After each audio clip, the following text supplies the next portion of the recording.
So it seems the next game to get its modern update for a modern audience in a modern time is the VR version of Resident Evil 4 at the request of Facebook. Specifically, sexual comments, whatever that is. And it seems like Facebook are just scared of offending, well, no one that really matters. But let's get into some of this anyway. Insider sources have revealed that Facebook have requested the censorship of Resident Evil 4 VR to avoid social justice warriors and game journalists calling it misogynistic. So like I said, people that don't really matter.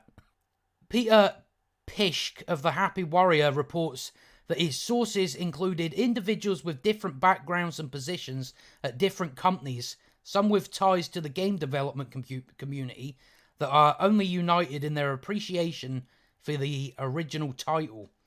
According to sources sharing in-development footage, documentation and photos, the game has censored story content and dialogue, removing scenes and achievements. The alterations to scenes and dialogue were focused on anything that the gaming news media and social justice crowd may deem misogynistic. And we know when they deem something misogynistic, it usually isn't misogynistic. It's just in their little minds, everything's misogynistic. So you can't really win with them. This is not just Pishke's speculation either. The Japanese text in the video, seemingly added by leakers, states that there are regulations on expressions not in the original game. This is not due to translational limitations of porting the game into VR. Specifically, sexual harassment, sarcastic expressions, sexist conversations, and whatever a sexist conversation is, and expressions that may be indirectly linked to them have been removed. Rather than localizers blame, it seems Oculus VR owner Facebook requested the changes, and with the approval of Capcom. This was seemingly against promises Facebook had made earlier, to the surprise of the sources. The infamous Capcom Ragnar Locker ransomware hack and subsequent leaks of 2020 revealed information of upcoming games, some of which seems to have come true, along with politically correct business strategies. That doesn't even seem like a business strategy to me. To avoid drama and controversy, the documentation discussed avoiding discriminatory or prejudiced language. Other points of note included gender-neutral cosmetic options only featuring certain ethnicities or portraying them as unequal or stereotypical, and avoiding sexual or obscene language and jokes unless inevitable based on the context of a story or narrative. The Last of Us Part 2 and Shadow of the Tomb Raider were given as positive examples of alphabet characters, while Peach and Zelda were damsels in distress. Sex appeals such as bikini costumes or lewd poses and costumes should be equal between men and women and serve a purpose in the context of the story. However, costumes cannot appeal to only one kind of user base, such as only one gender.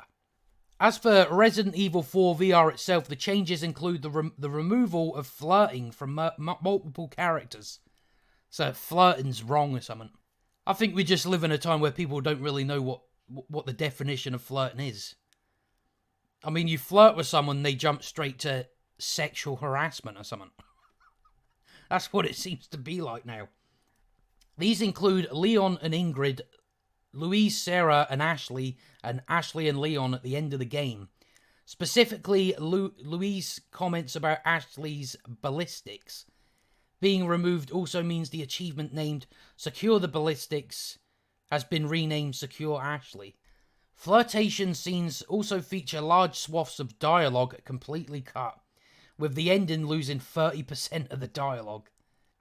I mean, the amount of work they go to not to have something in there.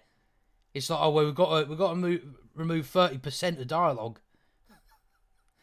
While including in the video, the post-credit scene where Leon is rebuffed by Ingrid for asking for her phone number is entirely removed from the VR game.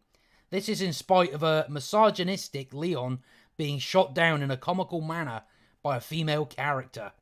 Another example includes a bloodied corpse of a woman with an axe in her head, pinning her to the wall, In the original, Leon states, "Guess there's no sex discrimination here," when examining the body. In the VR version, he states, "Guess no one's safe here."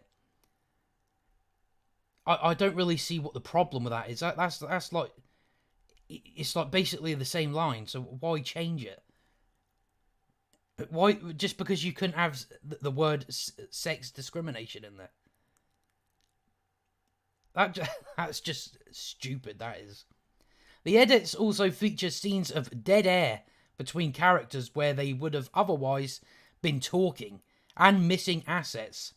There are only 2 major revisions to the VR version, but were unpublished and undetailed by Pishk to protect his sources' identities. This is all in spite of prior press release stating all cutscenes will be present in their original format, and Oculus executive producer Ruth Bram stating that there would be few changes, and those made would be done reverently. Pishk notes that footage in a hands-on preview by IGN cuts away before any altered dialogue would play, suggesting an embargo. So you can find examples in this video here. But that's like always done in the usual fashion. They say, no, we're not going to change anything, but then they do it anyway. They just seem to think that no one will notice. I think that's really what it is. They go, oh, well, no one's played it in a few years, probably won't even notice.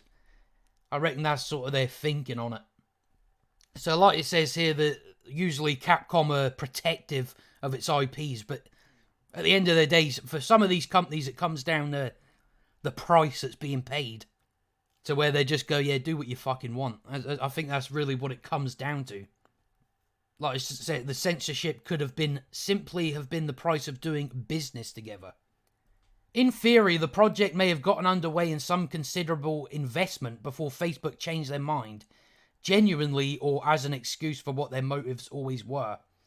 They then request the game's content be edited or receive a much higher age rating, or even refusal to sell the game. Once again, this is only a hypothesis. What is strange is that Facebook users are now obligated to link their Facebook and Oculus accounts. This way, Facebook could see if a user is playing a game too young for them and restrict sale or play. Those who lied about their age would risk their account being terminated and losing access to their games. Seems like a job for the parents, Facebook. It seems like a job for the parents, to be honest, doesn't it? Impressionable eyes may have once been the primary argument of moral guardians, but the reason for this censorship is not fear of it being seen by children. Yeah, I know, it's like, fucking hell. What do these people think, like, children are? It's like most children won't even pick up, like, the sexual stuff. I don't know where people are getting that from. I mean, they probably do now from whatever's been taught in schools, but usually that's not the case. As mentioned, the censorship was to quell outrage from social justice warriors and gaming journalists, like I said, people that don't really matter. In spite of the former not being the game's primary audience, the fans of the original, and the latter are reporting the outrage due to the former. So it seems like just the usual thing. It's just to cater to these people that probably won't buy it, probably won't play it. It's just the usual, isn't it? It's like, let's just cater to. It's like gaming journalists, for the most part, they're dickheads. Obviously, your Kotakus and your Polygons and like sites like that. It's like a lot of those people writing them are usually mentally ill. They can go in talking about a game and then it goes straight into Trump or something. That's like, well, when he was in office anyway, that was what they always went to. They couldn't talk about a game without bringing up some sort of political thing. It's the same with like IGN. They had a big problem with Battlefield 2 because they weren't doing like a political game. They had like a big problem about it. So I don't know why you'd cater to gaming journalists first of all. Social justice warriors. I don't know why they think they're bringing in like money from this, or it's just that's what Facebook want to do or something like that. But it's always, oh, let's just edit this, let's censor this. So you're gonna lose 30% of the end of the dialogue just for a bunch of twats that ain't gonna pay shit for a game. It just seems like it's like there's not really any point in removing dialogue for whatever's deemed sexual comments. I don't know. Basically, people that don't understand what flirting is, they think flirting is like the worser kind. They think like flirting's like the worst thing you can do. But everything needs a modern update now. Or we've got to cater to this modern audience, which there's no such thing as a modern audience. Well, there is, but there's not in the sense that they're using it. Their example of a modern audience is an audience that doesn't exist, because your audience isn't actually asking you to do any of this. You're just doing it for people that ain't even heard of the game, or they're not going to even play the game. So it's like they're not even going to find out about it, to be honest. Other than your gaming journalist, because we know how they like to stir the pot. But it seems like a constant thing with gaming now, where they're just censoring a lot of things. Like one of the last videos I done, there was an alphabet community organisation wanting GTA 5 censored and all that. Which I don't really see them doing that, but it's like whatever. It's like, stop. Why we got to keep censoring shit for like a tiny amount of people that don't really have any ties to the game that they're claiming's offensive? But I mean, I would expect more of this anyway. There's going to be more of this coming, because we're now in the sort of age where there's a lot of remasters and remakes. They do go out of their way to change certain things just out of fear. But it's probably just going to be the usual thing in modern times for modern audiences. We need a modern update for modern audiences. It's like everywhere, even with the GTA Vice City San Andreas and GTA 3. They're doing like remakes on that apparently.